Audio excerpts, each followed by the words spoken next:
여러분 안녕하십니까? 안중근 목사입니다. 오늘은 성경 말씀을 들려드리지 않고 제가 섬겼던 울릉도 태하교회를 소개하고자 합니다. 울릉도 태하교회는 제가 2019년 3월부터 2021년 8월까지 2년 6개월간 목회를 했던 교회입니다. 태하마을은 울릉도 군청 소재지인 도동항에서 자동차로 약 40분 정도의 거리에 있는 외딴 마을입니다. 어떻게 보면 울릉도에서 가장 낙후된 지역 가운데 하나가 아닐까 싶을 정도로 작은 마을입니다. 마을 골목길을 따라 걸어가 보면 마치 타임머신을 타고 70, 80년대로 돌아온 그런 느낌이 들 때도 있습니다. 역사가 멈추어버린 영화 세트장 같은 느낌도 드는 그런 마을입니다. 그 마을 한가운데 제가 섬겼던 태하교회가 있습니다. 태하교회는 1919년 4월 12일 설립되었습니다. 그러니까 3.1 운동이 일어나던 그 해에 설립된 100년이 넘는 유서 깊은 교회입니다. 그러다 보니 교회 구석구석에 오랜 역사의 향기가 배어 있습니다. 제가 태하교회에서 목회를 해보니까 태하교회는 다른 교회에서 찾아볼 수 없는 몇 가지 특징들이 있었습니다. 첫째는 장로님들의 모범적인 헌신입니다. 태하교회는 두 분의 은퇴 장로님들과 한 분의 시무 장로님이 계십니다. 이 세 분의 장로님들은 모든 예배에 빠지는 일이 없습니다. 항상 성도님들보다 먼저 와서 기도로 준비하고 말씀을 읽으며 마음의 준비를 합니다. 그리고 예배당과 부속 건물과 사택을 늘 둘러보시며 관리를 합니다. 페인트 도색은 기본이고 전등이 나가도 곧바로 교체하고 사택에 기름 보일러가 고장이 나도 곧바로 와서 손수 수리해 주십니다. 그리고 예배 때마다 출석하지 못한 성도들이 있는지 둘러보시고 몸이 불편한 성도들이 있거나 가정이 어려운 형편에 처한 성도들이 있으면 찾아가서 권면하고 위로하기도 합니다. 마치 3, 40년 전에 한국 교회 장로님들의 모습처럼 교회 안에 모든 구전 일을 묵묵히 감당하십니다. 제가 태하교회에 와서 이런 장로님들의 모습을 보고 얼마나 감동했는지 모릅니다. 둘째는 성도들의 교회를 사랑하는 열정입니다. 제가 태하교회에 가서 목회를 시작했던 2019년 기준으로 보면 그때 성도님들의 연세가 평균 68.5세였습니다. 매우 높은 수준이었습니다. 거기에다 한평생 열악한 삶의 환경 속에서 가정을 꾸리고 자녀를 낳아 기르고 출가시키다 보니 온몸에 성한 곳이 없습니다. 어떤 분은 다리가 아프고 어떤 분은 어깨가 아프고 어떤 분은 허리가 아프고 아픈 곳이 없는 분이 없을 정도입니다. 다 상처 하나씩 가지고 있습니다. 그래서 성도님들의 삶은 대부분 고통과의 투쟁이라 해도 과언이 아닐 정도로 아픔 가운데 살아가고 있습니다. 거기에다 봄이 되면 온 성도들이 가파른 산으로 올라가서 나무를 채취하고 그 나무를 포장해서 택배로 보내느라 눈코 뜰 새 없이 바쁩니다. 어떤 나무는 생채로 보내지 않고 삶고 말려서 건조된 상품으로 보내야 하기 때문에 더 많은 수고를 하기도 합니다. 그럼에도 불구하고 예배 시간이 되면 빠지는 사람이 없습니다. 어떤 분은 아픈 다리를 끌고 교회로 오기도 하고 어떤 분들은 허리가 아파서 지팡이를 짚고 오기도 하지만 바쁘다는 이유로, 아프다는 이유로 빠지는 사람이 없습니다. 주일 낮 예배는 물론이고 주일 밤 예배, 수요일 밤 예배, 새벽 예배까지 빠지는 일이 없습니다. 어떤 권사님들은 상점을 운영하고 어떤 권사님은 마트를 운영하느라 눈코 뜰 사이 없이 바쁩니다. 그럼에도 불구하고 교회 관리인처럼 날마다 교회에 와서 교회를 돌봅니다. 어떤 권사님은 식당을 운영하느라 자리를 비울 수 없었음에도 불구하고 일손이 부족하다는 연락을 받으면 곧바로 뛰어와서 거들어주고 어떤 권사님은 방앗간을 하느라 여력이 없음에도 불구하고 교회가 필요할 때면 열일을 제쳐놓고 와서 도와줍니다. 저는 그런 모습을 볼 때마다 한편으로는 안쓰럽기도 하지만 다른 한편으로는 예수님이 이 모습을 보신다면 얼마나 기뻐하실까 그런 생각도 해보았습니다. 한 번은 오랫동안 방치되었던 교회의 종을 다시 세우기 위해 철 구조물을 만들고 그 위에 종을 올렸습니다. 이제 그 종을 제자리에 갖다 놓아야 하는데 이것을 어떻게 옮겨야 할지 난감했습니다. 무게가 엄청 무거웠기 때문입니다. 지게차는 당연히 그 동네에 없었고 혹시 있다 할지라도 교회의 진입로 폭이 좁아서 들어오기 힘들었습니다. 그래서 제가 고민하고 있는데 하루는 장로님이 저보고 걱정하지 말라고 하시면서 예배 시간에 광고만 해달라고 부탁했습니다. 내일 아침에 종탑을 옮길 텐데 시간이 나시는 분은 잠시 와서 도와달라는 광고만 하시면 된다고 했습니다. 그래서 저는 반신반의하면서 예배 시간에 광고를 했습니다. 그리고 그 다음 날이 되었습니다. 놀랍게도 이른 아침부터 교인들이 모여들기 시작했습니다. 심지어 타 교회 성도님까지 오셨습니다. 도시 교회에서는 도저히 볼 수 없는 모습이었습니다. 그리고 모여든 성도님들이 하나같이 힘을 합쳐 종탑을 번쩍 들어 올려 제자리로 옮겨 놓는 것이 아니겠습니까? 저는 그 모습을 보고 깜짝 놀랐습니다.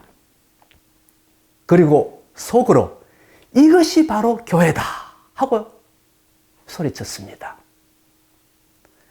교회를 위해 성도님들이 힘을 모으는 그 아름다운 모습, 그것이 바로 이 시대에 보기 힘든 태하교회의 진짜 모습이었습니다. 그뿐만 아닙니다. 한 번은 교회에서 교회 설립 100주년 기념 경로잔치를 열었던 적이 있었습니다. 태하교회가 100년의 역사를 써내려올 수 있었던 것은 교회를 향한 성도들의 헌신과 사랑도 있었지만 불편함을 참고 묵묵히 지원해준 동네 주민들의 따뜻한 마음도 있었기에 가능했음을 고백하며 동네 어르신들을 초청하여 잔치를 배설했습니다. 그때 성도님들이 모두 다 나와서 예배당 청소를 하고 음식을 준비하고 선물을 준비해서 동네 어르신들을 섬겼습니다. 앞서 말씀드렸다시피 태학교회 성도님들도 다 연세가 많아서 이제는 대접을 받아야 할 나이입니다. 그럼에도 불구하고 교회를 위해 기쁜 마음으로 이웃을 섬겼습니다. 저는 그 모습을 보고 또 한 번 놀랐습니다. 도시에서는 도저히 볼 수 없는 그 풋풋한 사람 사는 맛에 온몸에 찌릿한 전율을 느꼈습니다. 그리고 2020년 9월 3일 태풍 마이삭이 울릉도를 덮쳤을 때 교회 사택 지붕의 일부가 바람에 날려갔습니다. 바람이 얼마나 거세게 불어오는지 사람이 걸어 다닐 수 없을 정도였습니다. 그대로 두면 사택 지붕 모두가 날려갈 판이었습니다. 집 안에 있던 저는 몰랐는데 사택 맞은편에 사시는 은퇴 장로님 한 분이 이 광경을 보셨습니다. 그 모습을 본 장로님은 곧바로 사택 지붕 위로 올라가셔서 남아있는 강철 지붕이 다 날아가지 못하도록 줄로 묶고 못을 박는 등 응급조치를 하셨습니다. 뒤늦게 그 상황을 전해 들은 저는 밖에 나가서 그 모습을 보고 또 한 번 감동을 받았습니다. 교회 100년의 역사가 그냥 흘러온 것이 아니라 교회를 향한 성도님들의 이러한 애정이 있었기에 가능했다는 것을 피부로 깨닫는 기회가 되었습니다. 셋째는 목회자를 섬기는 교인들의 정성입니다. 봄이 되면 성도님들이 예배를 드리러 올 때마다 산이나 밭에서 채취한 나무를 조금씩 비닐봉지에 담아 사택에 살짝 밀어넣고 갑니다.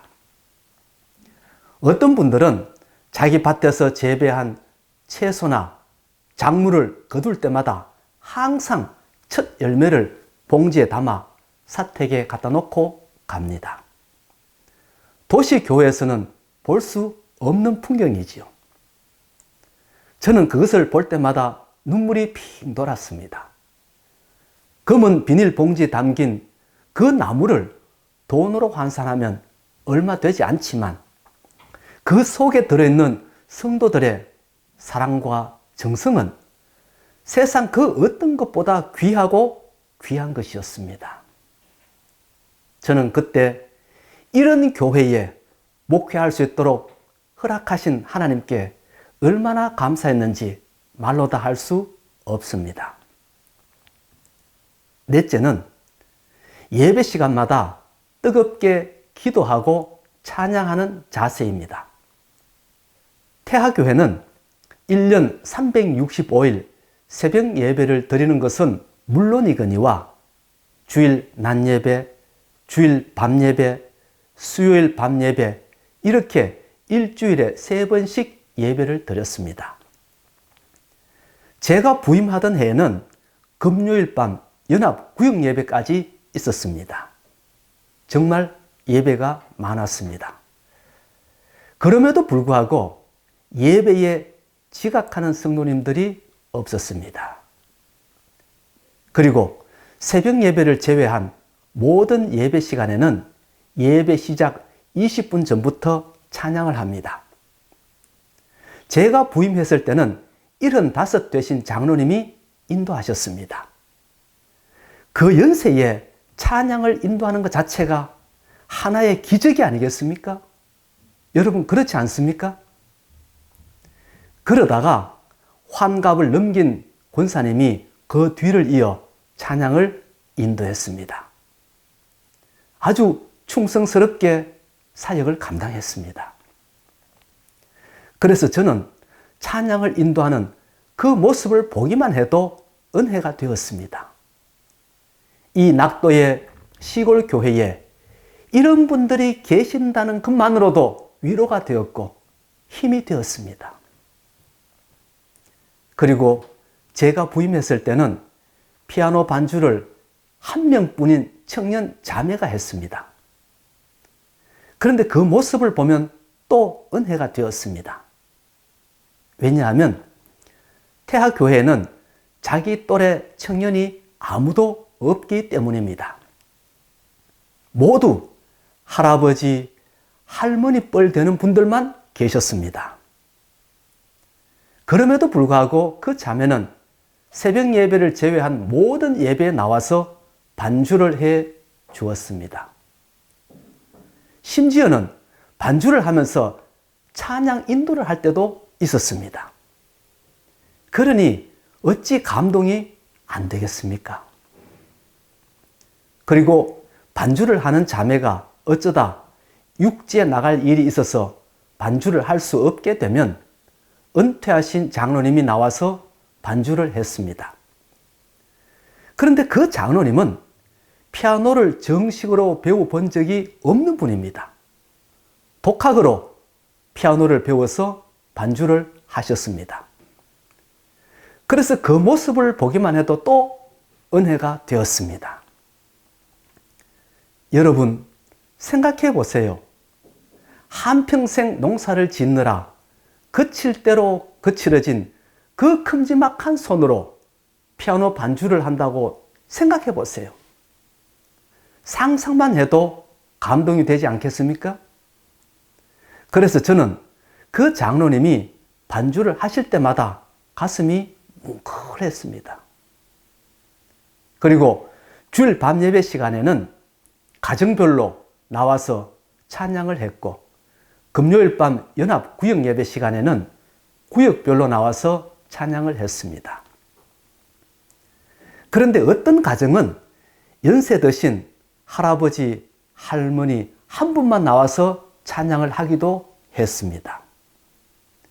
부부가 사별을 했거나 자녀들이 다 육지로 나가버리고 혼자 계시는 분이기 때문입니다.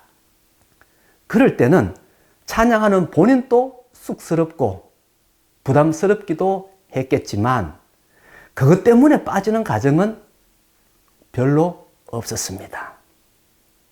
어떤 분은 다리가 아파서 서 있기도 힘들지만 그럼에도 불구하고 나와서 찬양을 했습니다.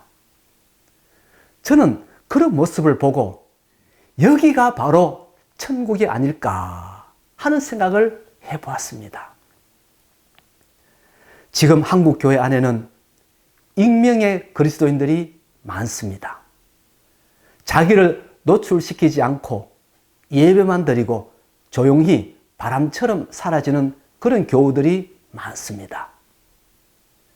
아마도 포스트 모더니즘의 영향을 받아 모든 사람이 개별화되고 파편화되었기 때문이 아닐까 생각해 봅니다.